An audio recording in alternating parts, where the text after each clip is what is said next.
soaring into some of the last of summer sunshine. Sights on shore, soaking it all in. You have to go all out until fall hits. You can call it the end of summer respite. You just got to enjoy it while you can.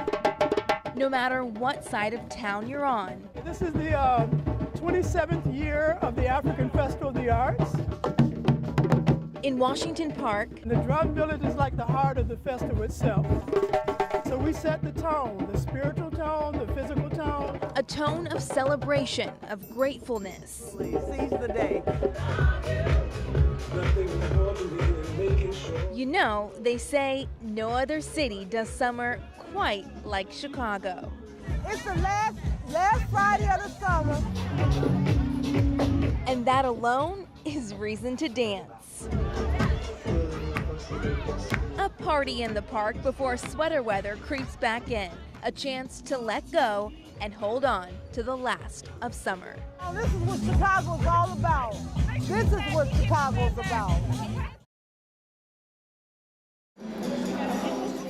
If these brick walls could talk, It's like, wow, this is amazing. they would tell stories of Chicago history. These are old tracks. Pullman sleeper cars, the African-American Pullman porters, labor fights. History says that Labor Day exists because of Pullman.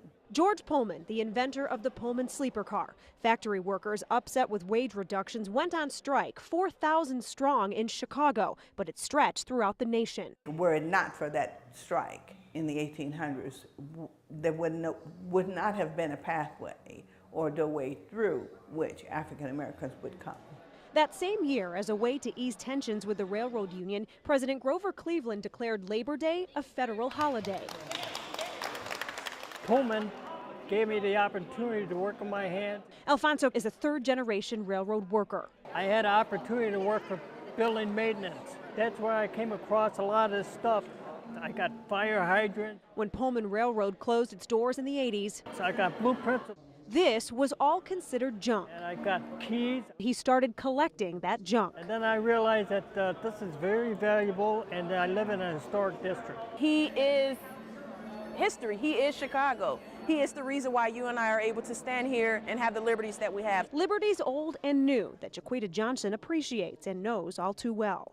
I really like the idea of how the Pullman workers organized, came together, and had a union strike. Johnson, an active union member herself. Things that paved the way for many of us today to have, just that voice and to be able to work collectively to make effective change. You could try to capture the tempo of this town. Attempt to take a photo Strikingly beautiful. of its heartbeat. I'm looking for angles. He usually gets, 50 to 100 pictures of him a day. Yeah, it blew me away, actually. But for all the pictures, beautiful or bizarre, one image stands out. A dog walk itself on a leash. Come on, let's go. Oh my God. Oh, is he cute? Like many golden retrievers, 9-year-old Sporty liked to carry something like a toy or ball in his mouth. But years ago, he instead began toting his own tether. I insist on it. It's kind of a mutual thing. His owner, David Duncan, adopted the former agility and championship show dog. Sporty has since taken his leash and his showmanship to the sidewalk as the city's unofficial fluffiest landmark. He was in Chicago Magazine, he was in New York Mag. You're an awesome dog. He is a little bit of a local celebrity around here, yeah. Duncan is quick to point out if anyone is uncomfortable with the retriever's reception, he's never too far away, and Sporty's strap goes back on. No. No, you come on. From 9 to 5, Duncan is an options trader. I yell and scream all day. Because of that, Sporty is as much a therapy dog for him as the canine is for all the strangers he greets. He's everything. I don't know what I'd do without him. I really don't. Hi, baby. Or he spreads the love. He makes people happy, I just want to give him back, what he's given me. A dog that walks to a different beat. Oh my God, he's so cute. Sporty may not own this river walk, but he's got a leash on it. We're going to do this as long as he wants. Jeremy Ross, CBS 2 News. I will listen to learn. I'll greet this day with love in my heart. I will treat others as I would like to be treated. 1, 2, 3, 4, stop! Learning early. Get out of my comfort zone. 3, 4. It's all new territory. I'm used to doing hip hop. The hip hop, like reggaeton. But this? The dances is very better than words. You just have to feel it. Ding, bada, bada, ding, bada, bada, ding, bada, bada. Ailey Camp Chicago on the west side. It had become a staple, was here for over 10 years. Then gone for 4. No money, but now it's back. In the heart of all of this violence, in the heart of all of these things that are going on, that there are options other than the streets, there are options other than gangs. and music go. It's better than being on the streets. This guy had came around and shot up the whole block and shot my grandma in the chest, and I was scarred since that day. But the scars are healing with each drum beat and each performance. My whole personality changed, who I am changed. Audrina Bigas, CBS 2 News. I love my city, man. Painting with a purpose. A message in the back of the yard's neighborhood. That's where everything starts, is within your family, your community. An artsy approach, a creative call. In bright yellow, the words, guns down. And we need to do something about it. We're losing too many kids, too many young kids. The mural and the fight for their neighborhood, a community effort, a show of solidarity. When you do that, there is no room for gangbangers to treat our streets as if they're their own personal shooting gallery. I want people to be free and stop the violence. Amen.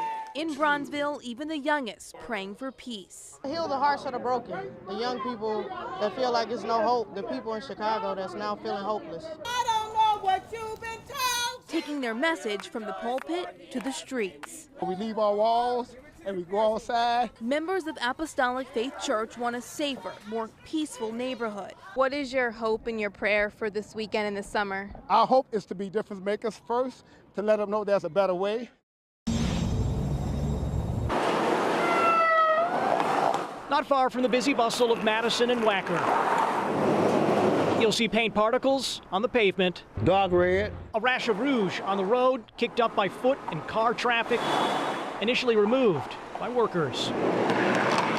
It's everywhere. Yeah, I'd never really noticed. That looked terrible. The debris once the coating of a nearby lane designed for Loop Link buses. The transit project opened to travel late last month. CDOT says the coating failed not long after it was installed. Can't believe I didn't notice the fact that that's not red anymore.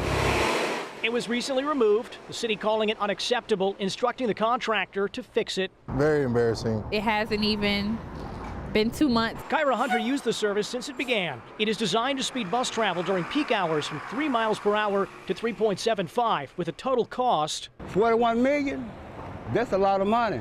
For tens of millions of dollars, we should be flown around the city rather than in a bus. Do taxpayers deserve better paint? Yes, we do. CDOT says the contractor will pick up the bill for the small section of paint problems, but fixing it is delayed by the winter weather. Meantime, work finishing other parts of Loop Link continues. This is not what I think was envisioned.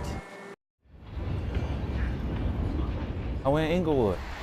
Yeah, I'm pretty sure everybody knows about, the rough patches of the neighborhood. I mean, I hear this every day, all day, from morning to night. But growing up, I started to see things for the better.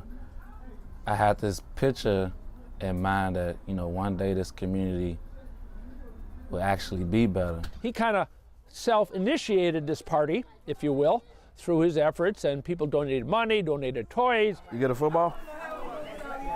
Hey, give him a football. I'm doing a toy drive today for the Inglewood community. Giving back to hundreds of kids in the community, just to put smiles on their faces. Go, girl!